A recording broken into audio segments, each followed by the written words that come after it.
Hello Brigadiers and Brigadettes, this is your captain speaking. Welcome to my channel. Now let's jump into some hockey content. Well, the curse continues for the Toronto Maple Leafs, and we're going to be just doing a quick series review of the Montreal Canadiens versus the Toronto Maple Leafs. And like I said, it's crazy, but please make sure to subscribe if you're new. We are getting really close to 250. I appreciate that so much. We've grown so fast. But yeah, subscribe, give it a thumbs up. Everything's good to go. So let's just dive into it. So, the Canadiens clawed their way back from a 3-1 deficit. The memes are going to be insane. And won Game 7, not only after coming back for 3-1, but winning in Toronto. And Maple Leafs fans, you probably want to stay off the internet or social media in general. I'd say probably for a good 2 weeks, because it's probably going to be really ruthless as the 17-year playoff series win drought continues. And Montreal will be making their first second-round appearance since 2015. It has been a minute. And, for the Maple Leafs, they just couldn't finish the series, as that's going to be the storyline that's going to be in headlines everywhere tomorrow for the next few weeks till next year, if they make the playoffs, into the playoffs then. And it's just rough. And a big reason that the Montreal Canadiens were able to beat the Maple Leafs was that they kept Marner and Matthews off the score sheet in terms of goals, as during the regular season they scored 61 goals on 378 shots for a shooting percentage of 16.1, which is well above league average. And the playoffs were not exactly like that, as through the first 2 games and 2 periods, when I was able to take the notes on it, they had 1 goal on 50 shots for a shooting percentage of 2, well below league average. And for Matthews, he'll probably have to shoulder most of the blame for that in this series. He averaged almost a goal a game in the playoffs, in the regular season that is, but only 1 in 7 games.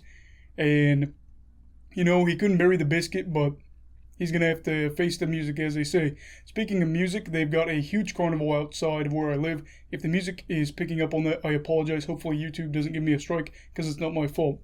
And I think a big thing back to this series for Montreal that helped them is their power play actually came to light the last 2 games. As through the first 5 games, it was 0 for 14. The last 2, I believe it was 3 for 5. They had that, I believe it was 5-on-3 power play in Game 6. And what a time for your power play to come alive. You know what I mean? You're down 3-1, then it's 3-2. You can't get a break on the power play. You can't score a goal. The last 2 games have been able to. And then Carey Price, he just played a big part in this, especially on the penalty kill, where the Maple Leafs were 3 for 23 in the playoffs. I don't think they had a crazy good year on the power play during the regular season. Maybe I'm wrong, but, either way, for the playoffs, that is unacceptable. With a group like this, there's no reason that you should be 3 for 23. And I think it further enhances the Carey Price playoff narrative that's so fun to follow. And he had a really good series on the PK, I believe. And, of course, we have to talk about the 3 youngsters for the Montreal Canadiens that are really promising. Nick Suzuki, Cole Caulfield, and Jesperi Kotkaniemi.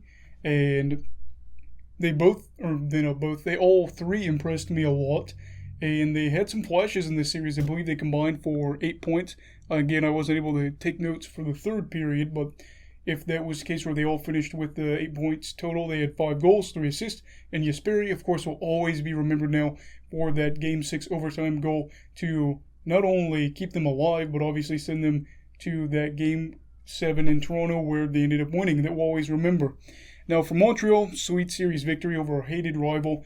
And, in a year that they started off hot and then tapered off towards the end, they managed to claw their way back and won a playoff round after they were down 3-1 against the team that won their division. And for Toronto, you know the drill. Another great regular season with this group. Another first-round exit. And it's time to start talking about the Maple Leafs and what they should do going forward. We'll have a video about that coming out tomorrow, and I hope you watch that as well, because they're really getting good at going home early and playing golf early. So we'll talk about all that. But I don't know. Let me know what you think of this series down below. Again, please make sure to like and subscribe. Everybody stay safe, have a great night, and stay away from COVID, all right?